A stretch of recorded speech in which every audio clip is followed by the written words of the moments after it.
Supervisor का second chapter है जीवन की विभिन्न व्यवस्थाएं, जिसमें जो क्वेश्चन पूछे जाते हैं रेलेवेंट क्वेश्चन वो अपन बात कर लेते हैं। क्वेश्चन नंबर 1 कि बॉयज़ में किशोरावस्था के दौरान कितनी कैलोरीज़ की आवश्यकता होती है डेली बेसिस पर प्रतिदिन 2500 से 3000, और लड़कियों में कितनी आवश्यकता होती है 2200 पर डे। ये प्रतिदिन की बात हो रही है या डेली कह लो इस चीज़ को, ठीक है।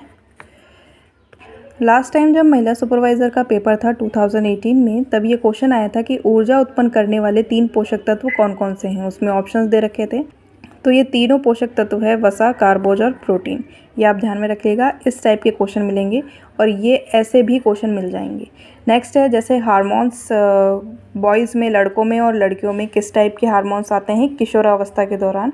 तो बॉयज़ की बात करें टेस्टोस्टेरोन और एंडोस्टेरोन। गर्ल्स में कैसे हार्मोन्स होते हैं किशोरावस्था के दौरान, एक तो होता है प्रोजेस्टेरोन, नेक्स्ट है ऑस्ट्रोजेंस। ये 2 टाइप के हार्मोन्स अपन ने गर्ल्स में देखे, बॉयज़ में इस टाइप के क्वेश्चन ही पूछे जाते हैं।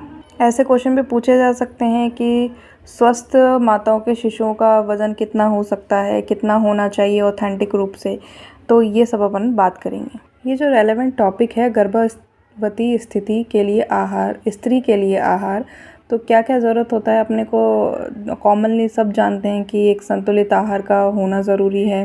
थोड़ी थोड़ी मात्रा में बार बार खाना चाहिए, और कम खाया तो शिशु पर असर पड़ सकता है, ज़्यादा खाया तो भी शिशु पर असर पड़ सकता है। डायबिटीज़ होने का खतरा है, बीपी होने का खतरा है। और हाँ, जैसे गर्भवती स्त्री के प्रतिदिन 4 से 8 ग्राम साधारण नमक, जिसे सोडियम क्लोराइड कहा जाता है, उतना लेना चाहिए। अगर नमक की बात करें तो वो कितना लेना चाहिए, जैसे 4 से 8 ग्राम हो गया, ठीक है। ये क्वांटिटी ज़रूर पूछी जा सकती है। यही नहीं, मतलब इस तरीके की जो अब मैं आगे बताऊंगी। जैसे अधिक चाय नहीं पीनी चाहिए गर्भावस्था में या गर्भवती स्त्री को। इससे क्या हो जाता है, ज़्यादा चाय पीने से हार्ट बर्न होता है, हिंदी में हृदयदाह कहा जाता है। ऐसे भी क्वेश्चन पूछा जा सकता है कि दूध पिलाने वाली माताओं में दूध में कौन कौन से पोषक तत्व पाए जाते हैं, उसकी लिस्ट में यहाँ लिख देती हूँ, और कितनी कितनी मात्रा में मिलते हैं वो भी लिख देती हूँ। पहला जो पौष्टिक तत्व है कैलोरीज। कैलोरीज कितनी, अगर अपन 600 ml, मैं आपको पहले ही बता देती हूँ, ICMR एक अथॉरिटी मैंने आपको बताई थी कि क्या होती है, वो अपन बात नहीं करेंगे क्योंकि मैंने पहले वाली वीडियोस में बता दिया था। ये वीडियो ऑलरेडी लंबा हो चुका है। ICMR के अनुसार जो दुग्ध स्रवण की जो मात्रा होती है वो 650 ml पर डे बताई गई है। और WHO के अनुसार, जो WHO है उसके अनुसार ये जो मात्रा है वो 850 ml पर डे है। बट अगर अपन ऑथेंटिक रूप में लें कि जैसे 600 ml के अगर माँ का दूध हो तो उसमें क्या क्या मात्रा ली जाएगी, किसके सापेक्ष, 600 के सापेक्ष, तो कितनी कैलोरीज आएगी अगर 600 के सापेक्ष लें तो 420 कैलोरीज होनी चाहिए।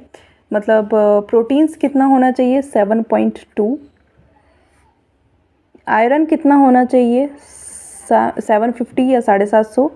कैल्शियम कितना होना चाहिए, 0.2। फिर विटामिन ए की बात करें, विटामिन ए कितना होना चाहिए, 300। B12 कितना होना चाहिए, 0.14। एस्कॉर्बिक एसिड कह लो या विटामिन सी कह लो, ये कितना होना चाहिए, 15 to 30। नियासिन कह लो या फिर B3 कह लो, 1.2। थायमीन कितना होना चाहिए, 90।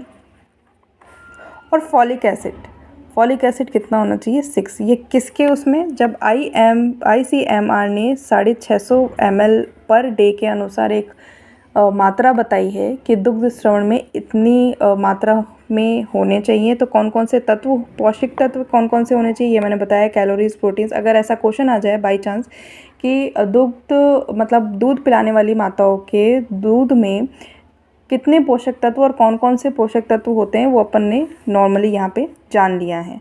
इसकी क्वांटिटी आए ना आए, आपको ये ज़रूर जानना चाहिए कि उसमें कौन कौन से पोषक तत्व होते हैं।